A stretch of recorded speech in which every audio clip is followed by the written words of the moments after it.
Good morning, students. Welcome to our new session.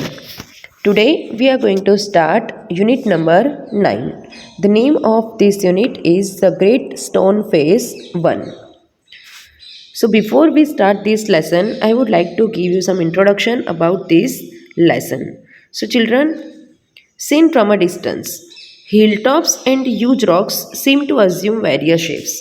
कोई natural things जो होती है, अगर हम बहुत डिस्टेंस के साथ उसे देखते हैं, बहुत दूरी से देखते हैं, तो वो हिल टॉप्स है, ह्यूज रॉक्स हैं, हमें वेरियस शेप्स में अज्यूम होते हैं.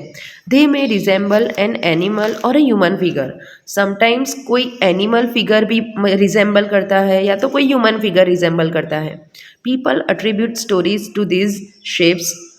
सम stories come true, others don't. और जो पीपल होते हैं वो क्या करते हैं, तो अपनी प्रोफेसी लगाकर कोई स्टोरीज जो है वो बनाते हैं. समटाइम्स वो स्टोरी सही निकलती है और कभी कभी वो स्टोरी गलत होती है. The great stone face is one such shape that reminds the inhabitants of the valley of a prophecy. What was it? Did it come true? Let's see these things in this lesson. So now let's begin this lesson. One afternoon, when the sun was going down, a mother and her little boy sat at the door of their cottage. एक बार दोपहर का time था. Here you can see some of the cottages here.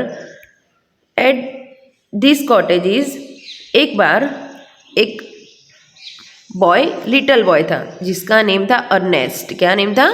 Ernest. वो अपनी mother के साथ door पे खड़ा था. Talking about the great stone face. They both were talking about great stone face. Here you can see these are cottages and this is a great stone face. So the mother and little boy were talking about the great stone face.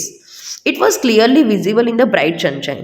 और ये जो great stone face था वो bright sunshine के कारण clearly visible था. They had only to lift their eyes and there it was, plain to be seen. 2 miles away.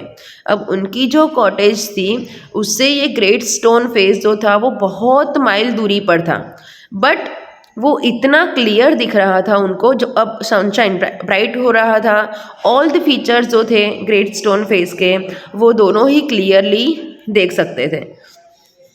And what was the great stone face. अब उसने पूछा कि ये ग्रेट स्टोन फेस क्या था. The great stone face was a work of nature. अब ये जो ग्रेट स्टोन फेस था वो नेचर का एक वर्क था. Formed on the perpendicular side of a mountain by some immense rocks which had been thrown together so that when viewed at a proper distance they resemble the features of a human face. अब ये जो great stone face था वो nature का work था और एक perpendicular side से फॉर्म था, यानी कि राइजिंग वेरी स्टीपली. अब उसको अगर दूरी से आप देखो तो वो एक ह्यूमन फेस के साथ रिजेंबल कर रहा था. If the spectator approach too near he lost the outline of the enormous face and could see only a heap of gigantic rocks. अगर आप उसको दूरी से देखते हो तो वो एक ह्यूमन फेस रिजेंबल करता है, बट अगर आप उसके नज़दीक जाकर देखते हो तो वो जो ह्यूमन फेस रिजेंबल कर रहा था वो आपको नहीं, बट उसकी जो आउटलाइन थी वो पूरी लॉस्ट करके वो ओनली एक जाइजेंटिक रॉक यानी बड़ा सा पत्थर पाइल्ड वन अपॉन अनदर, एक दूसरे के ऊपर पत्थर जब रखे होते हैं तो ऐसे हीप आपको दिखता है. But seen from a distance the clouds clustering about it the great stone face seemed positively to be alive. But अगर आप दूरी से देखते हो तो ग्रेट स्टोन फेस जो है वो एक जिंदा जो ह्यूमन फिगर होता है उसकी तरह दिख रहा था. It was the belief of many people that the valley owed much of its fertility to the benign face that was continually beaming over it. Benign means kind और gentle. A mother and her little boy, as we said earlier, sat at the door of their cottage. अब हमने शुरुआत में ही बात की थी, जैसे कि ये रही मदर और ये उसका लिटिल बॉय, दोनों ही उसकी कॉटेज के बाहर डोर के आगे बैठे थे, gazing at the great stone face and talking about it. अब दोनों ही जो थे वो ग्रेट स्टोन फेस के सामने गेज कर देख कर उसके बारे में बातें कर रहे थे। The child's name was Ernest. As I said you before that what was the name of this child? Ernest. जो चाइल्ड था उसका नेम था Ernest. Mother said he while the great face smiled on him, I wish that it could speak, for it looks so very kindly that its voice must indeed be pleasant. If I ever see a man with such a face, I should love him very much. अब ये जो Ernest है वो अपनी mummy से क्या बोलता है? वो बताता है कि मम्मी, मैं ऐसे विश करता हूँ कि ये जो ग्रेट स्टोन फेस है वो अगर बोल पाता तो, for it looks so very kindly, उसका जो फेस है वो बहुत ही प्लेजेंट है एंड वो बहुत काइंड दिख रहा है। अगर if I ever see a man with such a face, अगर मैं कोई भी पर्सन को ऐसे फेस के साथ देखूँगा तो मैं श्योरली उससे बहुत ही चाहूँगा। If an old prophecy should come to pass, answered his mother, we may see a man sometime with exactly such a face as that. तो उसकी मम्मी ने बोला कि अगर प्रोफेसी मीन्स फोरकास्ट और प्रेडिक्शन, अगर हम फ्यूचर के बारे में कुछ फोरकास्ट करते हैं अपनी सिक्स सेंस से तो इट्स कॉल्ड प्रोफेसी।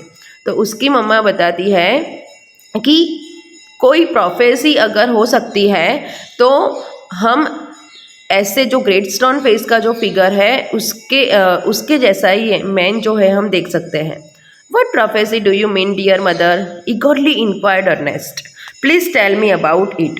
अब जो अर्नेस्ट था वो बहुत उत्सुक था जानने के लिए, तो उसने उसकी मम्मा को पूछा कि मम्मा, कौन सी प्रोफेसी के बारे में आप बात कर रहे हो, प्लीज़ मुझे बताओ।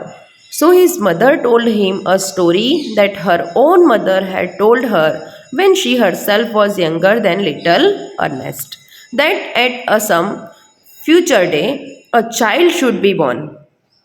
अब ये जो अर्नेस्ट की मदर है उसकी मदर को उसकी अपनी मदर ने, जब वो छोटी थी, अर्नेस्ट से भी छोटी थी, यंग थी, तो उसकी मम्मा ने उसको एक स्टोरी बताई थी।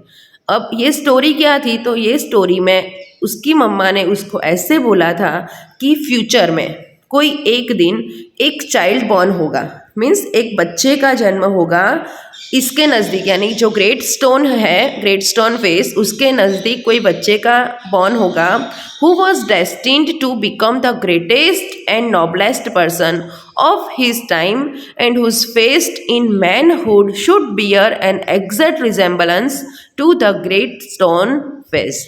उसकी मम्मा ने बोला कि फ्यूचर में कोई एक बॉय का, एक चाइल्ड का बर्थ होगा जो ये ग्रेट स्टोन फेस है उसकी तरह दिखेगा।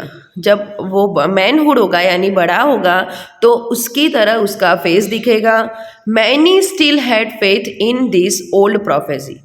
बहुत सारे लोग ऐसे हैं कि वो अभी भी ये प्रोफेसी में, ये जो फोरकास्ट है उसमें बिलीव करते हैं, but others look it to be nothing but idle talk.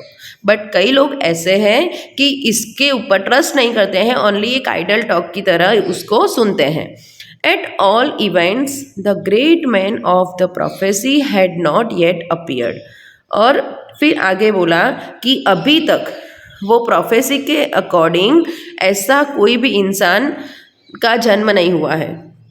O mother, cried Ernest, clapping his hands above his head, I do hope that I shall live to see him.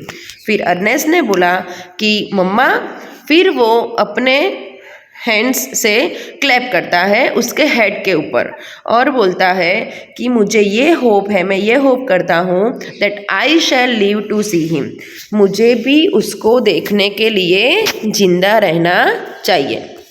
Now remaining story of this lesson we will discuss in our next session. Bye everyone, thank you, have a nice day.